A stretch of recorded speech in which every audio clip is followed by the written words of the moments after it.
Self-publishing is hard, but it doesn't have to be impossible. With these tips and tricks, you'll be able to turn your self-publishing dreams into a reality. Welcome to the Self-Publisher's Bible.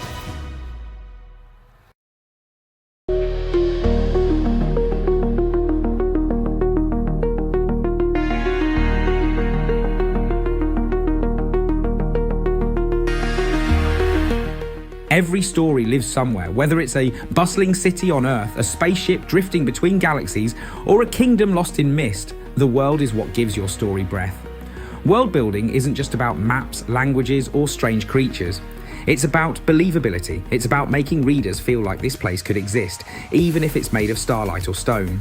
Today, we're diving into how to build worlds that feel alive, and how you, as a writer, can craft settings that draw readers in from the first page. We'll cover 4 parts: foundations, where your world begins; culture and society, what makes it unique; magic, science and rules, how it works; immersion, how to weave it into your writing naturally. Let's start with the foundation.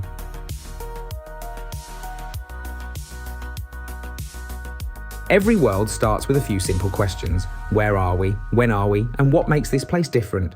Before you name continents or invent alien species, think about the core concept. What's the one thing that makes your world unique? In Dune by Frank Herbert, it's a desert planet where water is scarce, and that single truth shapes everything: the economy, religion, and even how people walk. In The Hunger Games, Suzanne Collins builds a futuristic North America where inequality defines every district.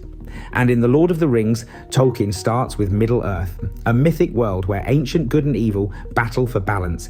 Each world begins with a seed, one idea that grows roots in every part of the story.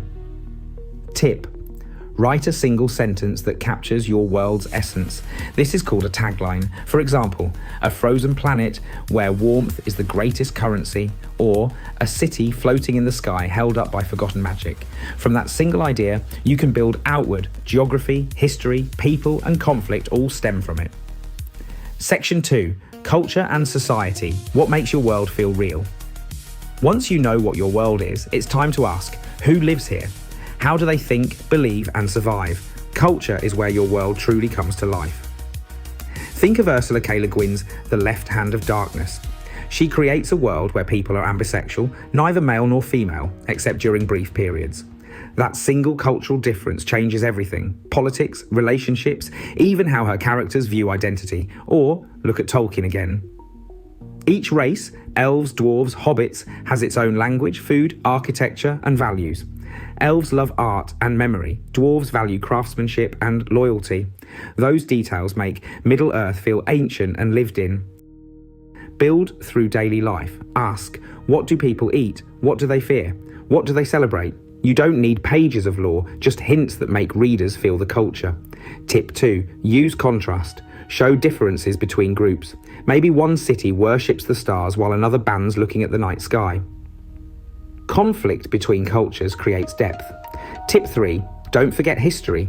Even if it's never fully written, your world needs a past. Wars, myths, inventions, they shape how people act in the present. In The Expanse by James S. A Corey, humans spread across the solar system, Earth, Mars, and the Belt.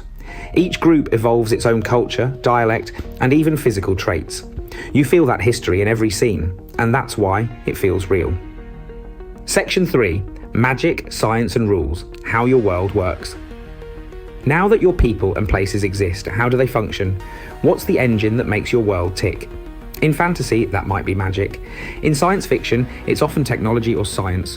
Whatever your choice, you need rules. Rules make the impossible believable.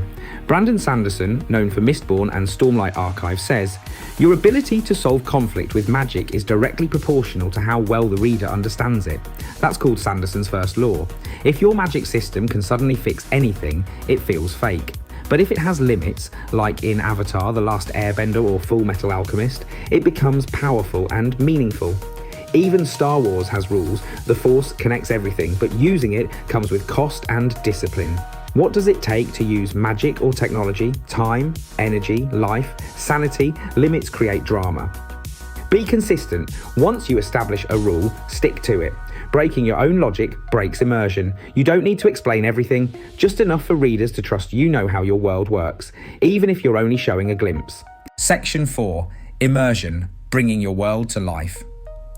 Here's the secret to great world building. It's not about telling readers everything, it's about letting them discover it. Dumping pages of exposition kills immersion. Instead, weave world building through action, dialogue, and emotion. In Harry Potter, J.K. Rowling doesn't start with the history of Hogwarts. She shows us through Harry's wonder as he explores it. In The Mandalorian, we learn about the galaxy's laws and culture through each mission, not through narration. In The Name of the Wind, Patrick Rothfuss gives us history and myth through songs, rumours and stories told in taverns. Tip 1. Show, don't tell.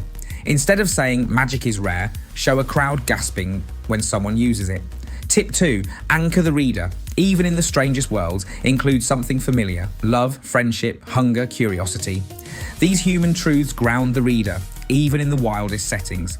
Tip 3. Use sensory detail. What does the air smell like? What sounds fill the streets? Small, specific details pull the reader in faster than pages of description. Tip 4. Leave mystery. The best worlds feel bigger than the story itself. Hint at legends, unexplored lands, or forgotten ruins, places readers want to visit but never fully see. That's what makes Middle-earth, Arrakis, or the Star Wars galaxy feel endless. World building isn't about creating perfection, it's about creating possibility. Every detail, every rule, every tradition adds another heartbeat to your story. Start small, build layer by layer, and remember, readers don't fall in love with worlds because they're perfect, they fall in love because they feel real. So go build your world, one floor, one detail, one dream at a time.